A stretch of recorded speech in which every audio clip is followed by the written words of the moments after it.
If you were going to make a Valentine's Day playlist for you and your lover, and you were only allowed to include Taylor Swift's love songs, which ones would you put on the playlist? Now, I know there are loads of options. I know there are lots of songs that she sings about love and falling in love and starting relationships, ending relationships. But I think I have settled on the best love song. And by best, I mean the most romantic love song on each Taylor Swift album. And I thought I would go through it here today with you.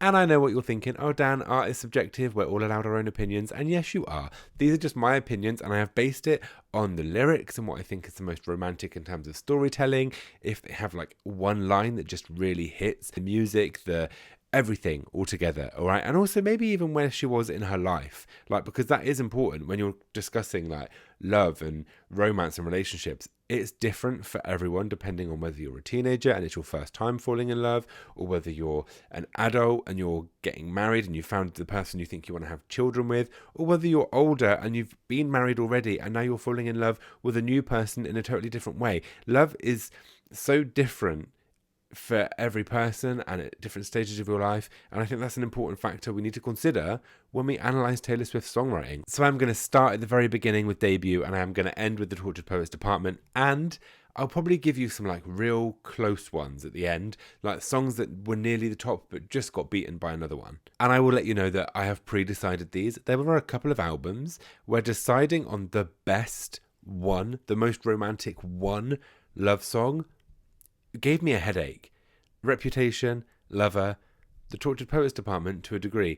That was hard, all right? That was and Debut actually.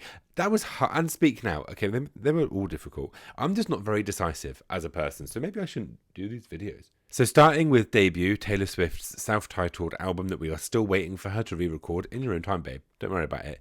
I have got the most romantic song as Mary's song, in brackets, Oh My My My. Took me back to the house in the backyard tree. Said you beat me up, you were bigger than me. I think this is such a beautiful song, and I think the storytelling is so impressive considering it was Taylor Swift's debut album and she was so young when she wrote it. I think the story of childhood friends who become lovers, and the whole time they're growing up and their parents are there with a wink and a nudge going, oh, they're going to be lovers, they're going to fall in love. And I had that kind of friendship when I was young. And I was always like, boys and girls are allowed to be friends. All right, mum?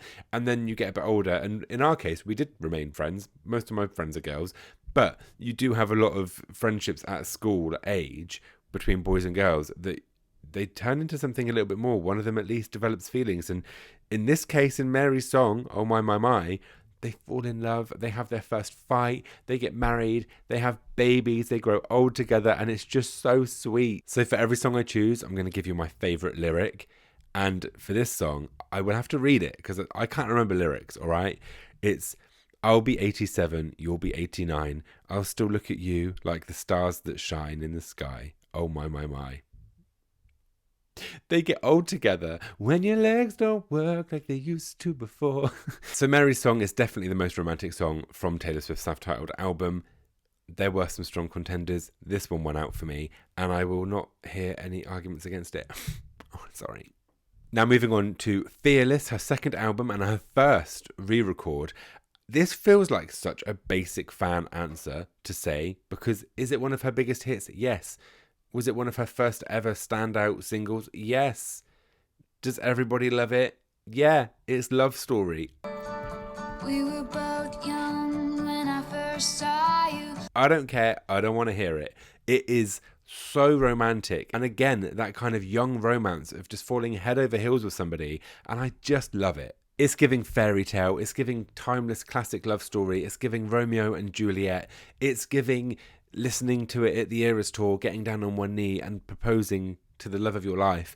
There's just so much about this song that is romantic, not even just the song itself, but what it represents as a fan now that we've had these tours where she sings it and people get engaged in the crowd. Like, it's so lovely. I will say though that like if somebody proposed to me during the Eras tour, I'd be like, get out of my face, stand up, I want to watch her sing my favourite songs. I don't want to look at you on one knee, do it later.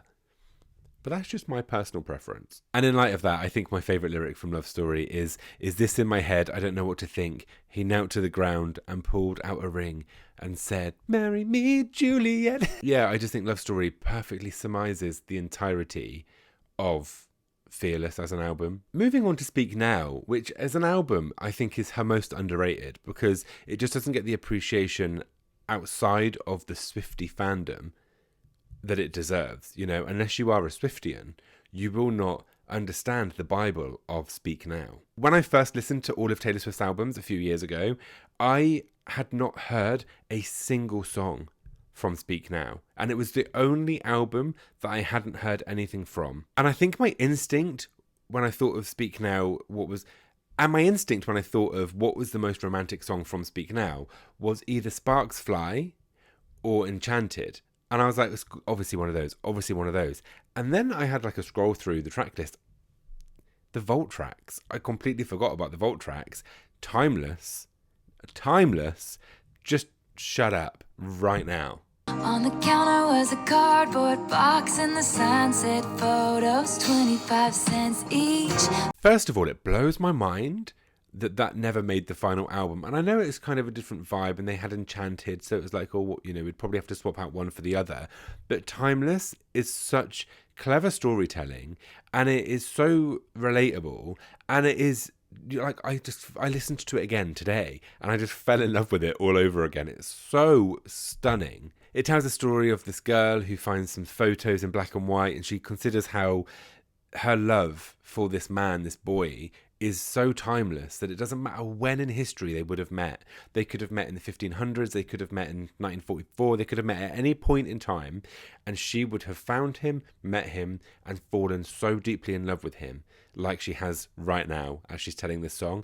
And I think that's such a good concept for a song. Like, it's so solid, that concept of our love is timeless. And then she tells this beautiful story, and it's like the country storytelling that she still has in Speak Now that kind of drifts away a little bit as she goes out of Red into 1989 is so prevalent here. And I just love the storytelling that is in Timeless. My absolute favourite lyric from this song, which happens just as I can start to feel the tears prickle in the corner of my eyes, is, I'm gonna love you when our hair is turning grey. Too late for that. We'll have a cardboard box of photos of the life we've made, and you'll say, oh my, we really were timeless. Shut up. As if that doesn't make you cry. Like, I just think, again, the storytelling, the lyrics, the music, the art, it's just so lovely. That has to be on your Valentine's Day playlist. It just has to be. Now, I had the opposite problem when I got to Red about like which song is the most romantic. I literally, before I even looked at the track list to remind myself of what was on the album, I was like, I know what it is. And I don't think my mind's going to change. And I was right. My mind didn't change. But everything has changed. That was so bad. I'm so sorry. Segues are not my forte.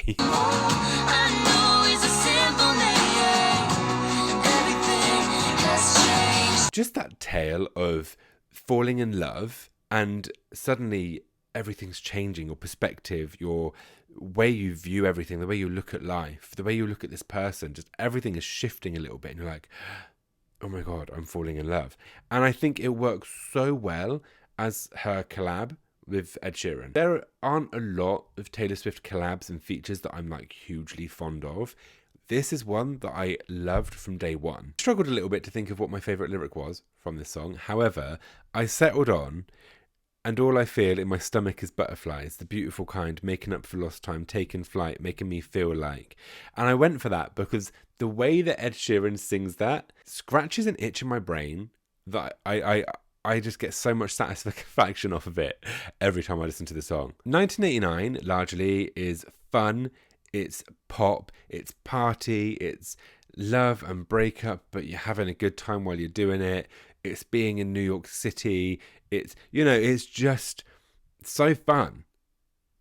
And then you have You Are in Love within that, and it just hits you so much how freeing it can be to be in love. You can hear it in the silence.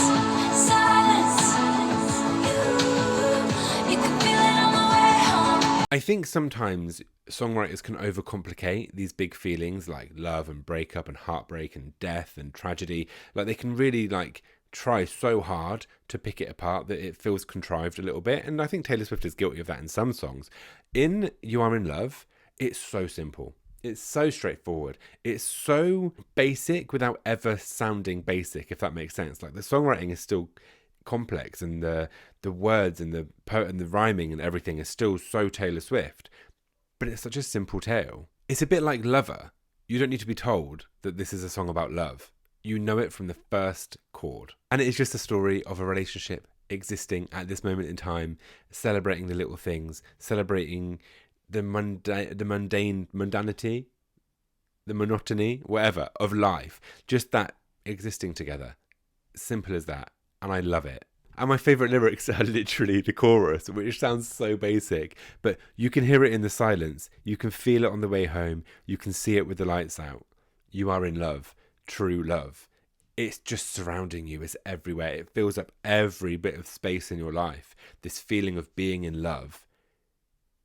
How intense is that? It's crazy. Now, Reputation, I struggled so much with this. I struggled so much at choosing one song to be the most romantic, because I find this song to be just so full of passionate love, just so full of like it being in a new relationship and wanting to tear their clothes off and wanting to spend every minute with them and wanting to just hide and escape and run away with this new found lover. So choosing one song to be the most romantic was impossible, but I did it.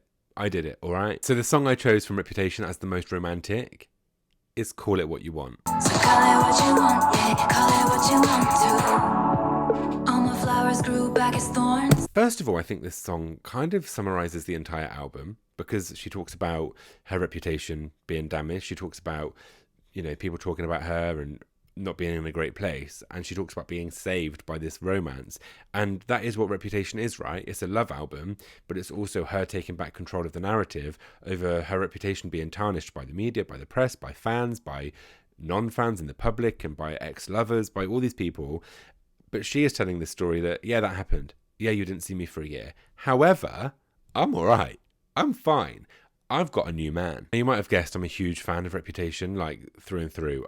So again, choosing a favourite lyric from this one song, it was hard because like initially I'm like, I brought a knife to a gunfight. I love that lyric. I use it all the time. Do you know what I mean? You didn't stand a chance, but at least you fought.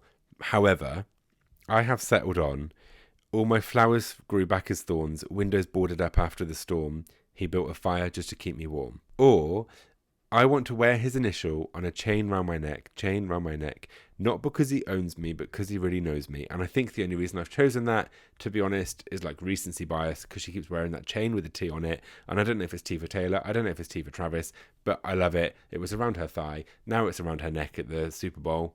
Don't talk about the Super Bowl. And I love both of those lyrics. Because first of all, she's guarded, right? She don't know who to trust anymore. Her flowers are now thorns. Her windows are boarded up. Like, she don't know who she is. She's just hiding away. And he built a fire just to keep her warm. She's let him in, and he's just built her a fire to keep her warm. He's just keeping her afloat. And I love that. I love that she's telling that story. And then that I want to wear his initial on a chain around my neck just shows that level of intimacy that they have built during this time. Not only has she grown to trust somebody, she's grown to trust someone so much. She wants to wear his initial, show the public, show the world. I'm in love now. I found this man. Everyone back off. All right? I'm good now. Now, Lover. This was hard. This was difficult, okay? There were so many choices. I've already mentioned Lover before, which is, I love that song so much. But I was going through, like, what song would you put on a Valentine's Day playlist as that kind of real song that encapsulates everything about love? And I settled on Daylight. And now I see daylight.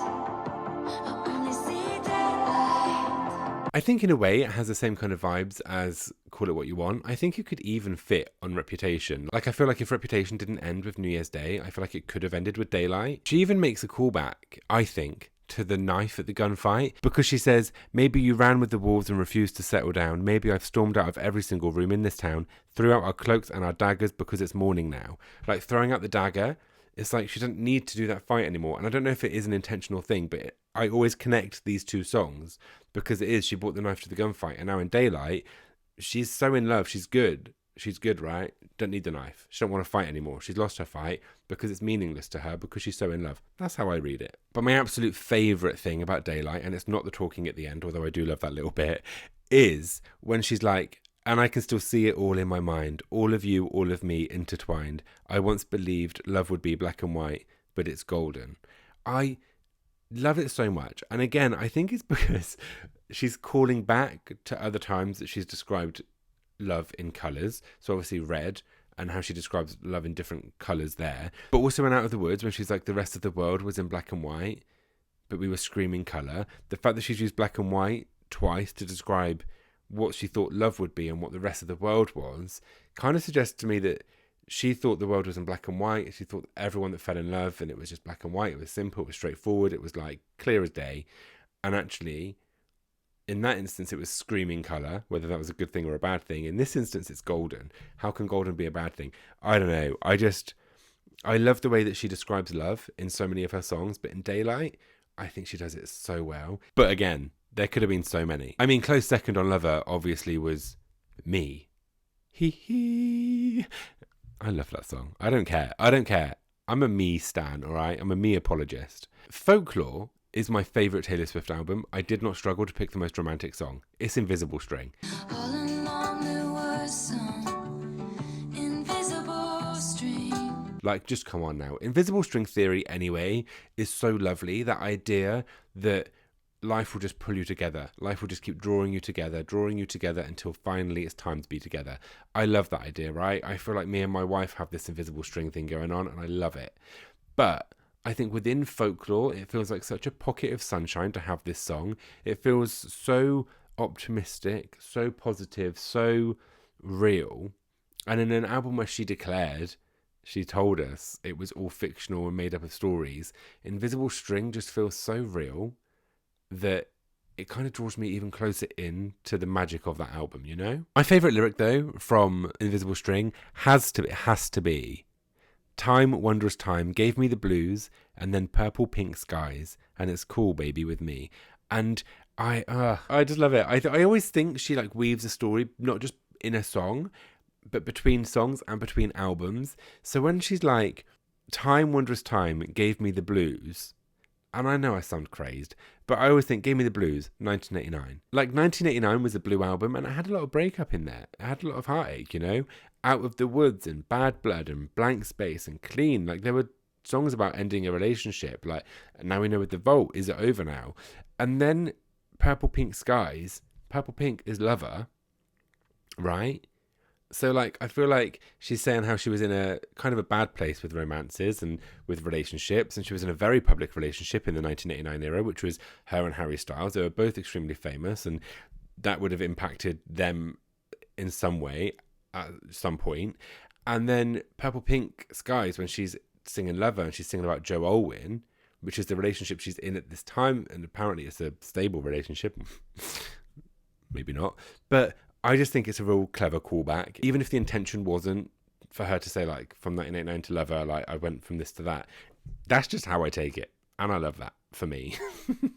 Evermore, again, I found it very easy to choose what the best romantic love song was, and that is Gold Rush. I don't like a gold rush, gold rush. I don't like anticipating my face in a red flush. And again, it's not my favourite song from that album by far, and I'm like, probably in the minority where I don't really like Gold Rush a huge amount. Like, it's not a song that I ever choose to listen to.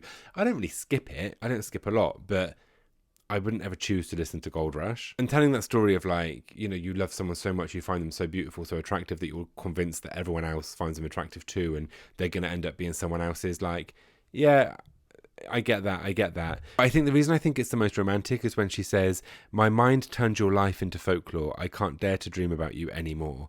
Where she's like falling so deeply in love with this person that she's making up their life, their backstory. But then she's falling in love with the idea of somebody as well as just falling in love with them. And I think that's such a powerful thing that happens in your life, because I think everyone goes through it where you fall in love with the idea of somebody, and either nothing ever happens from it, and then years down the line you're like, oh my God, why was I ever attracted to them? Why did I ever want them? Or you do get with that person, and years down the line you go, oh God, what are we doing? We need to end this. What are we doing? And I just think Gold Rush is a real clever way of, like, encapsulating that feeling. I've kind of talked myself out of the fact that it's romantic, but, like, are there any more romantic songs than that on Evermore? I don't think so. So her next album, Midnights, is it full of romance?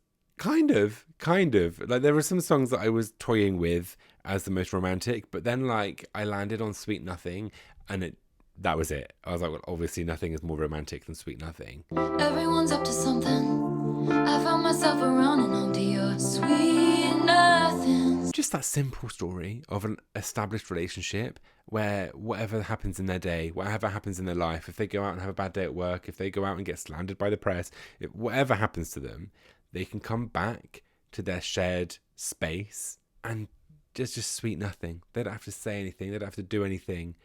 They can just be at peace and exist together. And it's so nice and warm and cozy. And then everything else just kind of drips away, dissolves away, melts away from you. And you're just there, content with sweet nothing. And I just love it. It's so simple. The song is simple as well. Like when I first listened to the album, I was like, this is such a skip. There are a couple of songs actually where I listened to Midnights and I was like, yeah, this is a skip. Sweet Nothing, Dear Reader, Paris, for different reasons. And then I like listened to the album back again and I was like, oh, I just didn't listen to the lyrics. I just wasn't getting the story the first time round. And my favourite lyric from Sweet Nothing, obviously, is, to you I can admit that I'm just too soft for all of it. I love that. It's such a protective thing, such a safe space. Like, she's getting all this attention, all this negativity, and she's found somebody that she can actually go to and be like, I can't take this. Because in public, she has to show herself to be strong and she has to just get on with it and release reputation and fight back and clap back. But to this person, she can just be like, I'm too soft for this. I can't do this. So come on then. The Tortured Poets Department. Is it known to be romantic? No. Is it known to be angry and about breakups and dramatic and a bit like a musical? What was it she called it? Female Rage, the musical. Yeah. So choosing a love song I thought would be harder than it was. But actually, I think the most romantic love song on the Tortured Poets Department is So High School.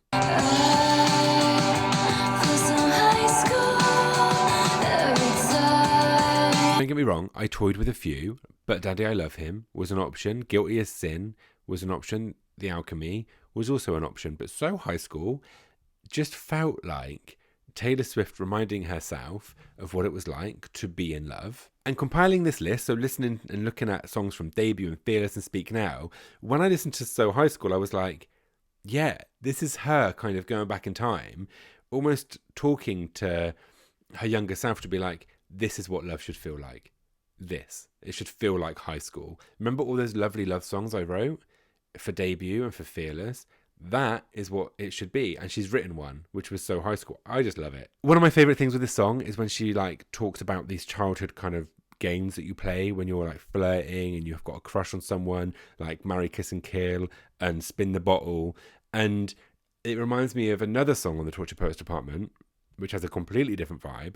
But with How Did It End, when she's like sitting in a tree, DYING, that same kind of childhood little song that you write about like, you know, Taylor and Travis sitting in a tree, KISSING. But she changes it to DYING. And I just think that on that same album, to have Spin the Bottle and to have Marry, Kiss and Kill referring to this relationship, this new relationship that she's fond of and that she's having a great time in, and then using a similar kind of thing in a song about a relationship that ended, I think that's intentional. I think it's intentional. And if it's not intentional, it's kind of genius that her brain just accidentally does these things. Let's be real. My favourite lyric in So High School is, are you going to marry, kiss or kill me? It's just a game, but really, I'm betting on all three for us two. So they're going to kiss, they're going to get married, and they're going to kill each other. And again, I think it's just that love that's so passionate and so recent and so in the moment that you have so many emotions and so many heightened feelings and powerful feelings too, that I feel like So High School just encapsulates love in so many of its forms. And there we have it for this Valentine's Day, what I think are the most romantic songs from each Taylor Swift album, from Debut to the Tortured Poets Department. There were some honourable mentions, okay, and I mentioned a few of them for specifically the Tortured Poets Department, but if I could pick four more, it has to be four, and you'll see why. If I could have four more songs from anywhere in her discography that I would add to this playlist, this most romantic playlist for Valentine's Day that you were going to put on in the background while you have dinner with your partner, they would be King of My Heart, New Year's Day, Lover, and Enchanted. And again, I will hear no questions and no concerns about my choices, okay? That is my truth, and my truth is correct. And there we are. That's your Valentine's Day playlist. That's what you need to put on when you celebrate your love for your partner. And if you're single, maybe I'll make a video of her top breakup songs from each album. I don't know. But just let the lovers have a day. And if you're not a lover, have a Galentine's, or go and get some wine, or remind yourself of why you love yourself. Because there are several reasons why you should love yourself, okay? So celebrate them. I hope you enjoyed this video. I'm feeling quite positive now, which is weird. I feel like I should go and listen to like LOML, How Did It End, I Hate It Here, just to kind of ground me back down to my like equilibrium, you know? Please let me know in the comments what you think her most romantic love songs are. If you want to do it album by album, or you just want to put all of them, or just one. Choosing just one would be impossible. I'm not going to do it. Are you brave enough? Could you pick just one Taylor Swift song to be her most romantic? It's You Are In Love, isn't it? I don't know. But if you enjoyed this video, please like and subscribe to this channel for more. I do TV show reactions and deep dives and analysis of pop music, including Taylor Swift. And I will hopefully see you again soon, legend. Thanks so much. I've been Dan Cascio. Bye.